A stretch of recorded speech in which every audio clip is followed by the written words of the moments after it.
Hey, how's it going? My name is Shu. In this video, I want to talk about why being in a bad mood is pointless. Everybody gets in a bad mood sometimes, it's just inevitable. But some people seem to be in a bad mood all the time. You've probably seen those people before. Those who get annoyed at the crying child at the restaurant, those who always frown at people with a stroller, those who don't even say hi to their colleagues in the morning. But what is the point of being in a bad mood all the time? Expressing a bad mood, such as anger, has the power to convey a message instantly to other people without using words. For example, when you order a black coffee and the barista is about to pour milk into your coffee, you might shout "hey" to stop her from doing so.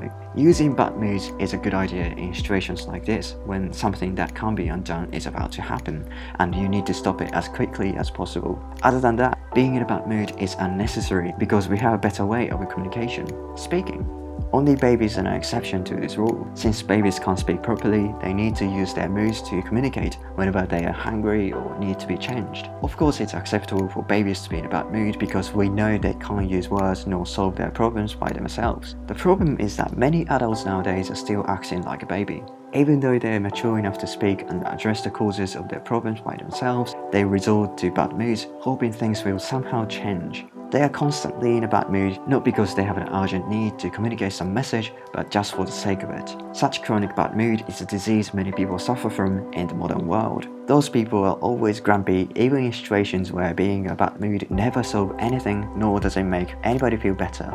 Why do we become so grumpy all the time? Maybe because we are exposed to other people's bad moods 24/7 in real life and on the internet. Such chronic exposure to negativity can consume you from within, little by little, and before you know it, you are one of those people. It's important to understand that being in a bad mood is only for babies. Adults don't need it unless we are in very specific situations. Chronic bad mood is nothing but a harm. It doesn't solve any problem, it doesn't make anybody feel better, including yourself. It makes you a very unpleasant person to be around. It doesn't matter why you might be in a bad mood. It could be because you're hungry or didn't sleep well, but people will remember you as a grumpy person regardless. Just realizing this is a big step forward. It will help you become more self-aware of your mood and emotions. As Seneca says, a consciousness of wrongdoing is the first step to salvation. You have to catch yourself doing it before you can correct it. Being in good mood all the time is almost impossible, but if we are aware enough, we can catch ourselves getting in a bad mood. Then we can decide to go along or not.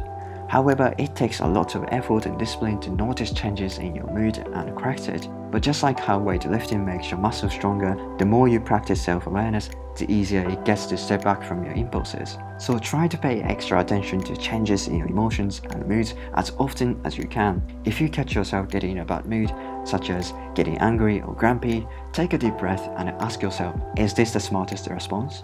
Is me getting grumpy change or improve the situation? This exercise will help you get closer to tranquility.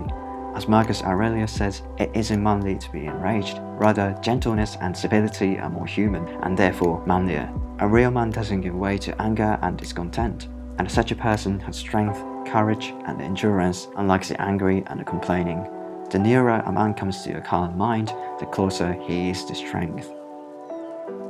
Thank you so much for watching. Don't forget to check out my other videos and subscribe to my channel, and I'll see you in the next video. Bye!